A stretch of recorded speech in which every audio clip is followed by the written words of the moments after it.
What is good, YouTube? Quinway basketball analysis coming to you with that quick analysis. We're gonna cover day 4 of free agency. The biggest news is Randle will stay with the Knicks as we thought that he would. He seemed like he really built himself up strong with the Knicks, and Tom Thibodeau was the perfect coach for him. Not only that, he ended up having a career year, most improved player, all NBA, helping the team get back to the playoffs. And I like it because he has more help now, bringing in Fournier, bringing in Kimball Walker to help him offensively so he doesn't have to do as much, him and Derrick Rose carrying the weight of the world on their shoulders, trying to get this Knicks team back to where they need to be. Not only that, him staying is just good because he ended up becoming this guy. Mostly because he played in the Knicks. They gave him an opportunity when a lot of teams gave up on him. A lot of teams didn't even know what he was and what he would be. Is a testament to his work ethic and challenging himself to get better, challenging himself defensively, as we have always known as Julius Randle never cared about defense. We didn't think he was a great defensive player, and that changed in New York also. And he was able to adjust and adapt his game and modernize it, being a guy that can post up, but not only that, hit jumpers, hit threes at a high efficient clip. And it was just a revolution for his entire career in New York. And it's good that even though he had a down playoff, even though he didn't look nowhere near as good, the Knicks still believe in him. The Knicks still ride in and stand with him.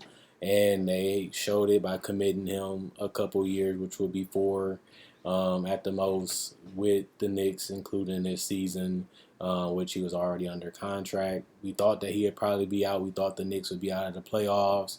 And boy, was everybody in the world wrong, including the Knicks, that they succeeded and did something that none of us seen actually being possible until it became reality. And it was amazing because of that. And I'm still happy for them, and I'm still proud of what the Knicks have done. Just because I was one of the people that didn't see them making it to the playoffs, and it was actually one of the funnest teams to watch as the crowd was going crazy, and the team just had everybody rooting for them just because they was doing something we thought wasn't possible. Frank Kaminsky also will be going back to the Phoenix Suns. They're not paying him that much. They're not giving him that many minutes probably again. He did have a good stint with them in the finals where he was able to make some shots and hold his own for pretty much a small amount of time. Like I said, they do have JaVale McGee, so he's going to be primarily their backup or third string. And Frank Kaminsky would be there if somebody gets injured and they need him to pick up minutes at the forward or the 5 spot. And he's a guy that pretty much knows what he's going to bring to the table, spacing, rolling, and a guy that can hit free throws and space the floor at that 5 position. Not known as a defender or a rim protector, but Phoenix has been pretty much on a good path the last 3 years, and they want to bring it back to the best of their ability with guys that understands the system, understands what they're supposed to do, and will fit in that role and not complain. Ishmael Wainwright agrees to a 2-year deal with the Raptors. Nothing crazy about this. Just trying him out, seeing what he's going to do and what he's going to be. And if they don't like him, they're just going to get rid of him or give the spot to somebody else. The Thunder also resent a qualifying offer to Steve Mikhailuk, basically, and that's going to be interesting to see if they can keep him or is he going to walk or if they can get him to a deal that they both can agree on both sides. But we really don't know. He probably is going to be out. Kevin Love and the Cavaliers have yet to discuss a buyout, so he didn't work out in Team USA and still not willing to leave him money on the table to get out of Cleveland. Even though it seems like he really want to get out of Cleveland the last couple of years, he still hasn't made the progress to actually getting out of there yet. Danny Green signed with the Sixers. He will be coming back for $10 million per year. He was pretty good for them, hitting threes. He only averaged 9 points, 3 rebounds, but he did shoot 40% on 3-pointers and also nabbed 1.3 steals. And he was a perfect fit alongside Tobias Harris and Ben Simmons and Embiid, as he did need the ball, played his role, defended, was a leader in the locker room, a great teammate, and gave them defense on the perimeter to help out Ben Simmons, and also just gave them a guy that spaces the floor. And if you don't pay attention to him, he can make you pay, and he's still going to be able to do that for a couple more years. So he's going to be getting that range like he's been doing for a little bit longer, and that's about what you're going to have to pay to get him. So that's market value. Lou Williams, I thought he'd be back with the Hawks. He will be back with the Hawks on a 1-year, $5 million deal. Um, this is the 17th year for Lou Williams being in the NBA. We know he's a bucket.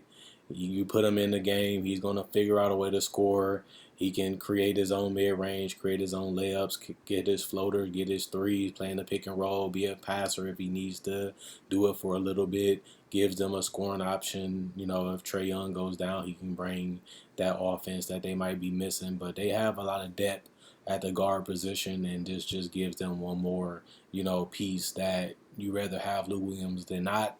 So why not bring him back? And that's why I see this being done.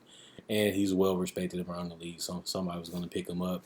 But he loves being in Atlanta.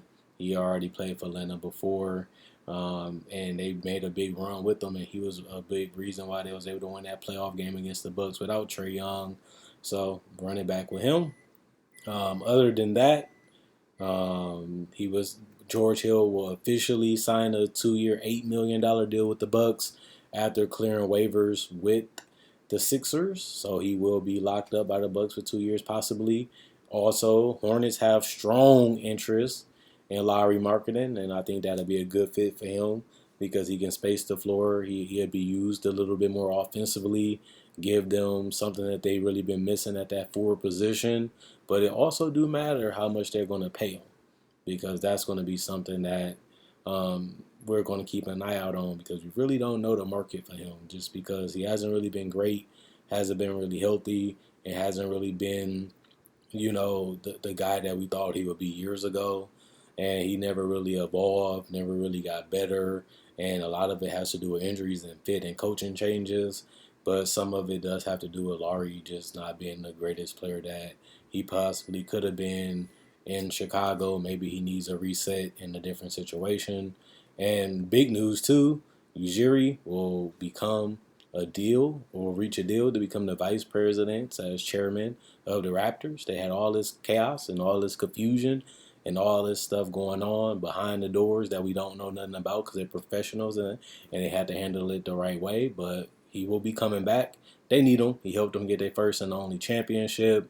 He has helped them become a playoff team basically from day one. And now he has to figure out how to get back to the playoffs and how he's going to build this roster to get back to his championship winning ways, which he was the only guy that been able to do that for this organization. So it made sense to bring him back. And it is good to see that through all the chaos, he was able to reach a deal with them, and they was able to give him the place that he wanted. But everything had to be aired out before he signed with them. He's a GM that a lot of people want, a lot of people respect, and a lot of people pay the big dollars for. But ultimately, Toronto is where he wanted to be because he signed with them. Andre Iguodala narrows his options to the Nets, Lakers, and the Warriors. So after he got declined with that $15 million, he's only going to teams that can win the title. But we know that about Iguodala because that's basically what he's been trying to do the last couple years. So this isn't a surprise. I think you can put these teams in a hat, pick either or, and you'll be happy with any one of them just because they have some of the greatest players to ever play, still playing at a high level, and all of them are championship chasing this year. And Iguodala would love to be on any of them. It's just going to be a tough decision to pick out which one. Kim Birch will agree to a 3-year, $20 million deal with the Toronto Raptors also. I wasn't thinking that this would happen, but 3 years, $20 million sounds like a lot for a guy like Kim Birch, who a lot of people might not know or even known of until this happened, or still don't know because they didn't care about him. But that's not a lot of money over 3 years. $20 million sounds like a lot of money, but spread out of 3 years is not a lot. And he did give them 12.7 rebounds and 2 assists in 30 minutes, after playing with them this season. So a productive guy that has potential to get slightly better or become better in his role. And you can't really pass on somebody that given the minutes, given the opportunity, can be productive, especially within the system that you already have established with Nick Nurse.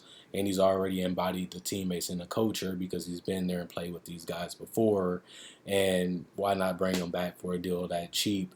And you're not really going to complain about that at the end of the day. So I think that that's a solid pickup, underrated pickup, if I have to be honest.